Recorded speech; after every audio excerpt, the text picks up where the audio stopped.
자, 지금부터 제89차 최고위원 회의를 시작하겠습니다. 먼저 국민을 드리겠습니다. 국기에 대한 경례.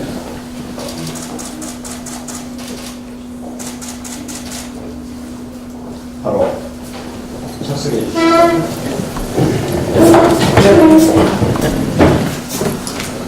먼저 정경환 대표님으로부터 모두 발언 및 리플을 들려드립니다. 진행을 부탁드리겠습니다. 네, 오늘은 근로자의 날입니다. 1846년 5월 1일 미국에서 전국적인 총파업으로 시작된 노동자 수요행을 기념하기 위해서 제정된 소위 말은 레이드입니다. 노동자의 권리를 확장하고 삶을 개선하기 위해서 전 세계의 노동자들이 연대해서 기념하는 날입니다. 그렇지만 이런 근로자의 날에도 쉬지 못하는 노동자들이 있습니다. 우선 근로기준법을 적용받지 않는 사업장 노동자들이 그들이고, 오늘 이 자리에 오신 대리기사, 또 택배기사, 그리고 학습지 선생님 등 이른바 특수고용 노동자들이 법정 공휴일 혜택을 받지 못합니다. 이 특고 노동자들은 근로자 보호기준이라거나 노동 3권, 그리고 사회보험법에 따른 사회적 안전망의 혜택도 받지 못하고 있습니다. 우리 사회의 가장 열악한 조건에서 힘들게 삶을 지탱하고 계신 분들의 의견을 들어보기 위해서 오늘 국민경찰 최고위원회는 대리운전에 관한 그 문제점을 파악하기 위해서 모셨습니다. 먼저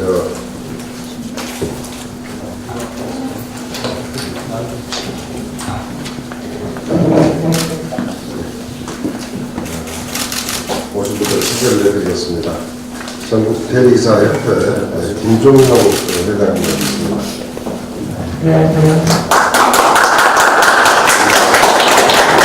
카카오 대리를 보신 이진선 선생님과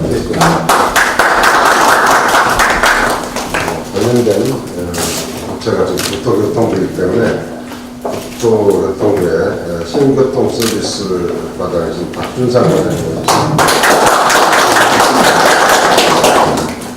고용노동부의 고용차별 개선과의 김민주 장관이었습니다. 먼저 김정용 회장님께서 현재 어떤 어려움을 겪고 계신지 좀 말씀을 해주시기 바랍니다. 예, 감사합니다. 전국 대리기사협회 회장을 맡고 있는 김준영이랍니다. 먼저 오늘 노동자의 날인데 이런 소중한 날에 뜻깊은 자리가 만들어져서 먼저 우리 청와당의 당직자여러분께, 당 대표님께 진심으로 감사드립니다.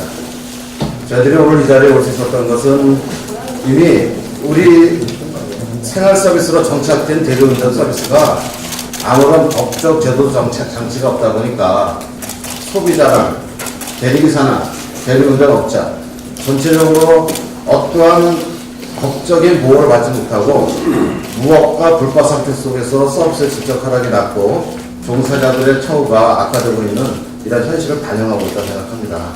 그래서 이런 공론회의 기회를 주셔서 정말 감사드리고요. 시간이 없으니 간단히 말씀을 드리면 이미 대리운전은 1981년도에 경찰청에서 음주운전 단속기가 도입된 이후로 이 대리운전 시장이 이제 정착이 되기 시작을 했죠. 그러나 이렇게 대리운전 시장이 터져갔지만서도 대리운전 시장이 갖고 있는 문제점들을 간단하게 정리해드리겠지만 상당히 많습니다. 우선은 전국의 대리기사 수가 20만 명이 넘습니다. 업체만도 8,000개가 넘는다 그러고 연간 3, 4조의 매출을 낳고 있는 결코 적지 않은 시장이고요.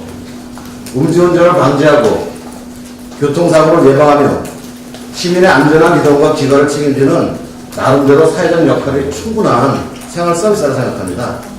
하지만 아무런 법적 제도적 장치가 없다 보니까 대리운전 시장에서 고율의 수수료, 기사들에게 각종 명목으로 부당 이득을 착취하는 이 기사 장사, 그리고 일반적인 배차 제한을 갖다 행하는 이런 시장이 되어 있습니다. 그러다 보니까 밤이면 밤마다 손님과 대리기사, 손님과 고객, 대리기사와 업체 간에 끊임없는 분쟁들이 벌어지고 있고, 이는 궁극적으로 서비스의 질적 하락으로 낳고 있고, 또한 밤에 만취한 상태 속에서 집에 가야 되는 일반 시민들이 안전하고도 편안한 서비스가 보장되지 못하는 이런 사회적인 문제가 큰 거죠. 이런 점들이 나름대로 개선되기 위해서는 먼저 대리운전 시장이 이제는 제도가 돼야 된다 생각하고요. 이미 17대 국회부터 지금까지 수많은 차고 넘치는 대리운전법이 국회 입법 발의가 되어 있습니다. 지금도 20대 국회 들어서 더불어민주당의 원영 의원께서 대리운전법이 입법 발의를 해주셨고, 매 국회 때마다 여러 차례 대리운전법이 입법 발의가 되지만 아직도 현실적으로 제도화가 되지 못하는 이런 한계가 많이 있습니다. 이런 부분들에 대해서 좀 더 많은 관심을 가져주시면 저희들이 좀 더 좋은 시장, 안정된 서비스를 통해서 세상에 봉사하고 시민들에게 좋은 서비스를 제공하는 데 기여할 수 있을 것 같습니다. 감사합니다. 네, 80년대 음주운전이 사회 문제가 대두되면서 등장한 대리운전 서비스가 현재 전국적으로 20만 명에 달할 정도로 급격히 확대되었습니다. 최저임금 인상과 주 12시간 제도 시행 등 여러 가지 정책의 도입에도 불구하고 대리운전들 기사의 처우가 예나 지금이나 크게 달라진 게 되었다는 말씀입니다. 근로기준법상 개인사업자로 취급이 되는 이 대리운전 기사는 고용보험이라거나 건강보험 등 4대 보험의 혜택을 받지 못하고 있습니다. 누군가가 안전을 위해서 일을 하면서도 정작 자신의 안전은 위협받는 이분들에 대한 처우가 지금 전혀 제도적으로 되지 않기 때문에 문제라고 생각합니다. 급속하게 달라지는 고용 질서를 현행 법 체계만으로는 대처하기 어렵기 때문에 이러한 새 시대에 맞는 새 기준을 만드는 일도 더 이상 미룰 수 없다고 생각합니다. 민주평화당은 특수고용노동자의 사회보험체계 개선과 기본권 보장에 최선의 노력을 다하겠다는 말씀을 드리면서 좀 방금 회장님 말씀을 드렸기 때문에 잠시 동영상을 잠깐 보시고 난 후에 말씀을 계속 듣도록 하겠습니다.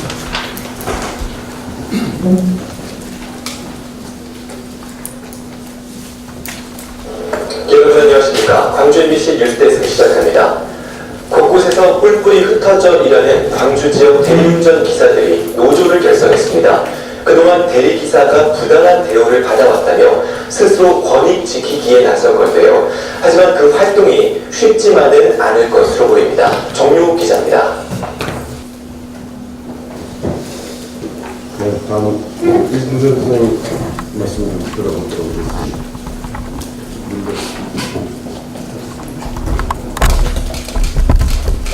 네, 안녕하십니까. 현존에서 대리기사를 직접 뛰고 있는 이진선 대리입니다.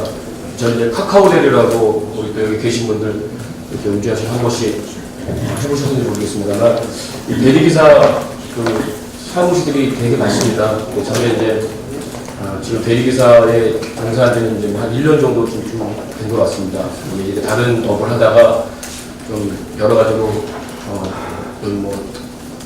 대한민국 경제가 좀 안 좋은 거 다들 아시지 않습니까? 그래서 좀 놀고 있다가 저도 또 한 가정이 또 가장이기 때문에 놀 수 없는 상황에서 무엇을 할까 생각하다가 어떤 우리 후배의 또 권유로 이제 대리기사를 처음 하게 되었습니다.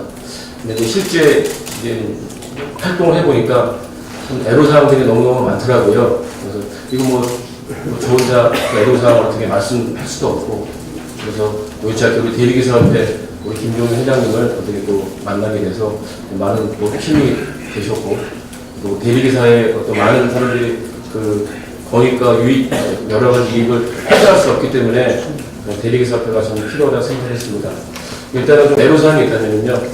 제가 이 대리기사를 이렇게 대한민국에 많을 줄 몰랐습니다. 예. 그래서 이제 실제로 뛰어보니까 뭐 거의 뭐 야간에 하는 일 아닌가요?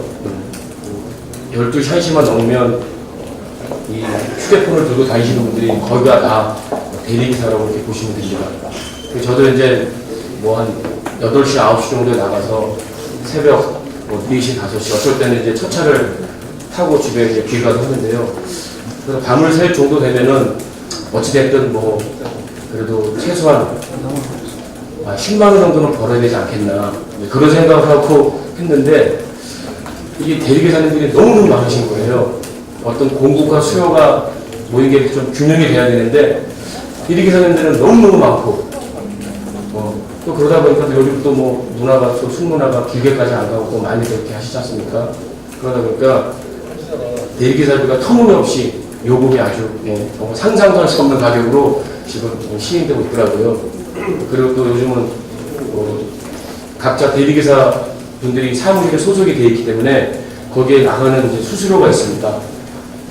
뭐 말씀을 드려도 될지는 모르겠습니다만 고액의 수수료를 떼가고 있는데 일도 없는데 한해서 수수료 나가지, 보험료 나가지. 우리 회장님께서 말씀하셨지만 거기서 또 보험료에서도 또 사무실에 어떤 그 이익을 위해서 떼간다는 그런 걸 듣고 나서 정말 아주 화가 나더라고요. 열심히 일한 만큼 밤을 새면서까지 일한 만큼 우리 대한민국의 정말 국민들 술에 정말 이렇게 여러 가지로 어렵고 힘들어서 술을 드시겠지만 안전하게 귀가시키는 대리기사인데도 어떤 그런 책임감을 가지고 하지만 어떤 수익이라든가 어떤 이런 질서라든가 이런 것에 대해서 너무나 체계적이지 않다는 것을 제가 개인적으로 느꼈고요.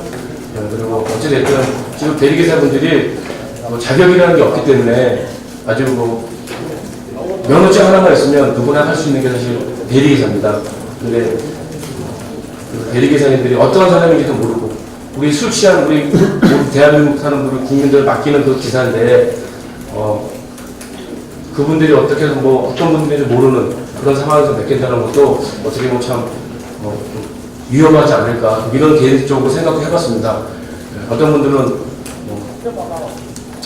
실업관을 끌고 나온 분도 계셨고 같은 대리기사도 기분이 나빴어요. 추리닝을 입고 하는 사람도 있었고 그래서 여러 가지로 이런 것들이 어떤 체계적으로 좀 잡혀가도 좋지 않을까. 우리 이제 대리기사협회가 있는데 지금 혼자 열심히 하고 계시는데요. 아직까지는 크게 눈으로 보이는 그런 것들이 없기 때문에 저는 직접 현장에서 뛰고 있는 대리기사지만 우리 이렇게 대리기사협회가 있다는 것에 너무너무나 기분이 좋았고 또 함께 우리 대한민국의 어떤 그 대리기사의 그 사람들의 어떤 대표로 해서 그리고 또 이 자리에서 그 어떤 취약점을 이렇게 또 우리 평화민주당 이런 자리에서 또 이야기할 수 있는 이런 장을 펼쳐주셔서 대단히 감사드리고요. 조금이나마 이 자리를 비롯해서 우리 대리기사 모든 분들이 좀 앞으로도 좀 발전되고 또 서로가 또 열심히 한 만큼 누릴 수 있는 그런 세계가 빨리 왔으면 좋겠다고 생각을 합니다. 이상입니다. 네, 감사합니다. 아마 그 애로사항에 전부를 다 털어놓지는 못하셨지만 지금 말씀하신 것만 보더라도 지금 현 대리기사 현황이 얼마만큼 열악한지 충분히 알 수가 있는데 우리 정부 측에서는 지금 어떤 그 대책을 가지고 있는지 말씀을 드리겠습니다. 국토교통부의 박준상 과장님 먼저 말씀 듣도록 하겠습니다. 네, 국토교통부 무신교통 서비스 과장입니다. 먼저 앞서서 대리기사협회 회장님하고 김준호 기사님 말씀 주신 거 잘 들었습니다. 또 오늘 말씀을 다 하시지 못하신 내용들이 자료집에 있는 것 같습니다. 그래서 이 자리 끝나고 나서 또 자료집도 저희가 한번 좀 꼼꼼하게 살펴보도록 하겠습니다. 말씀하시는 부분 중에서 그 근로기준법과 노동자권 인정 부분은 고용부에서 한번 나와주셨기 때문에 저희가 조금 말씀을 드리지 않겠습니다만 한 가지 좀 불편하게 생각하시는 그런 애로사항 중에 저희가 정부에서 추진하면서 저희 부가 하고 있는 건 아니지만 금년 3월달에 이제 공정거래위원회가 연도 업무 보고를 하면서 그 특수 형태 근로자의 보호를 강화하기 위해서 현재 그 운영 중인 특수 형태 근로종사자 신차 지침이라는 것에 적용되는 범위에 기존의 6개 업종 외에 대리기사를 포함해서 9개 업종과 확대하는 내용이 포함되어 있습니다. 그 심사 지침에 보면 지금 그 방송에서 나왔던 내용을 가지고 현재 여기서 얘기해 주셨던 많은 좀 불합리한 간행들을 그러니까 대리 그 알선업체와 기사사의 불공정한 간행들을 좀 개선할 수 있는 내용들이 심사 지침에 많이 담겨 있습니다. 그래서 이게 그 배정에 포함이 되고 이게 좀 적용이 된다 그러면 지금 아까 말씀하셨던 고유대 수수료라든가 부당한 비용을 면제한다거나 또 뭐 보험료를 사무실에서 가져가는 이런 것들에 대해서는 상당 부분 좀 개선이 있을 것 같습니다. 그 외에 말씀하신 부분 중에서 그동안 17대 국회 이후에 대리운전에 관련된 그 법제화에 관한 법 논의들이 국회에서 상당 기간 좀 오래 이루어졌는데요. 그냥 이 부분은 그 기사분들의 처우 문제는 사실은 법제화된다고 해서 한 번에 해결될 수 있는 건 아니고요. 기본적으로 근로기준법이라든가 또 공정거래법에 따른 다양한 그 교차의 협업이 좀 필요한 것 같습니다. 두 번째는 그 법에 관련돼서는 이제 말씀하셨지만 소비자 또 그 대리 중개업체 기사분들의 3자의 이해관계가 조금 조율이 필요한 사안인 것 같습니다. 그런 내용들이 조금 아직 조율이 좀 많이 안 돼 있는 상태로 저희가 보였습니다. 관련 논의가 국회에서 진행된다면 저희도 좀 적극적으로 나서서 논의를 할 수 있도록 그렇게 하도록 하겠습니다. 이상입니다.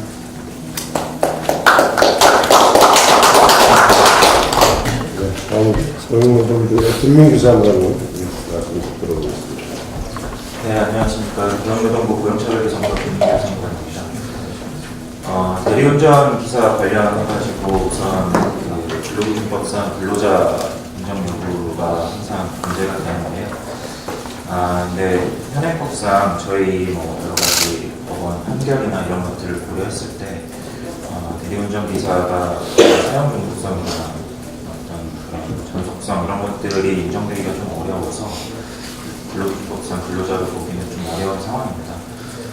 다만 이 특수형태 근로종사자에 대한 여러 가지 제도적인 보호를 위해서 노동부에서는 그 선제보험법에 특수형태 근로종사자 9개 직종에 대해서 선제보험 적용을 하도록 되어 있습니다. 그래서 대리운전 기사도 16년부터 들어가 있고요.